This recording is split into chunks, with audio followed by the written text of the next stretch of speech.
My respects to the President of Argentina, Cristina Fernandez, on this occasion. My greetings to the people of Argentina. Argentina and I have shared, during the past 30 years or so, we've shared many experiences together, memorable, happy generally, and we hope for the future the same. We're now faced with, as a planet, and a people of a planet, with the greatest threat to mankind which probably has ever existed. We are hovering at present, since the murder of the former president of Libya, Muammar Gaddafi. We've been hovering ever since then on the verge of going into new wars, into Libya and into Iran. And the intent of those new wars was to trigger a larger war, which would become the launching of a thermonuclear war, featuring the assigned role of the United States under President Obama to launch a general thermonuclear war on Russia, China, and other nations. Such a war, as those of you in the know, shall we say, would understand that Russia would respond with thermonuclear response on the first instance of the evidence of such an assault upon it and China similarly, and other nations probably similarly. This would mean the launching of a thermonuclear war of a type which calls into question the ability of the human species to continue to exist under the kinds of conditions such warfare would create. At present, I'm proud to say that leading military figures of the United States and other relevant figures have done their best to postpone this war and to prevent it if possible. But we cannot hold out forever. As long as this president, with his current intention, President Obama, continues in office, the threat of that warfare continues. If that president were to leave office, I believe at that point we could say that the United States would no longer consent to participate in launching such warfare. On this particular occasion, therefore, we, peoples of various nations, must consider, first of all, preventing the launching of such a war. Because the launching of such a war would probably mean the threatened extinction of the human species. But nonetheless, there are certain people in the world who would rather see the species go extinct than they're losing the power to control it. Inevitably, as I said, the launching of such a war, even the threat of such a war, creates the danger of an extinction of the human species. Therefore, it is the duty of all nations to consider the means by which to prevent this war, and furthermore to examine the conditions which allowed such a threat to come into being.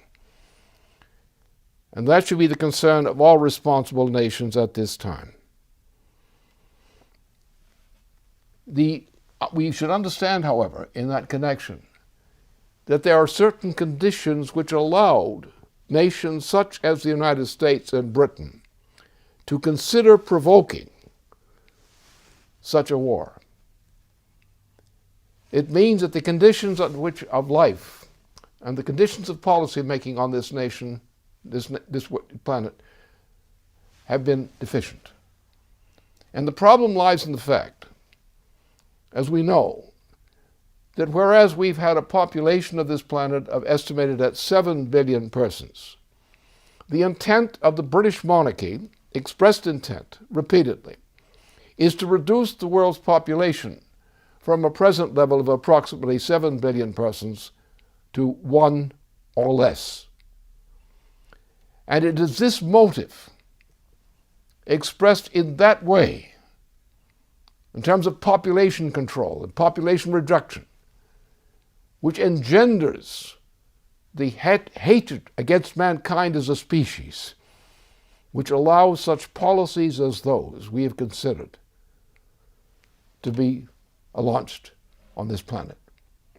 And therefore we must re-examine the morality of the planet and the obligation, first of all, to preserve human life, to promote it, to improve the conditions of life, to increase the productive powers of labor of mankind, to elevate man in the universe. For example, one case,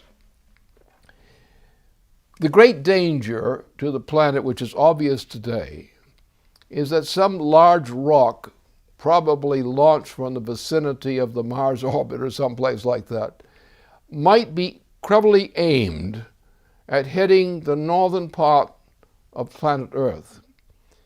And it might be a very large rock whose impact would cause the extinction of the human species.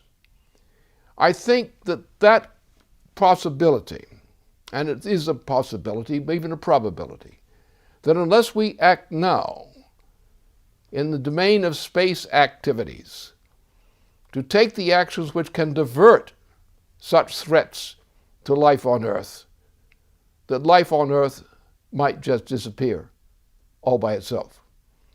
And therefore we now have the responsibility to develop the possibility that mankind and its nations can cooperate to advance the capabilities of humanity in such a fashion that we can indeed master the occupation and development of Mars and other such objectives, knowing that these objectives ensure the dignity and meaning of life for the peoples of all nations on Earth.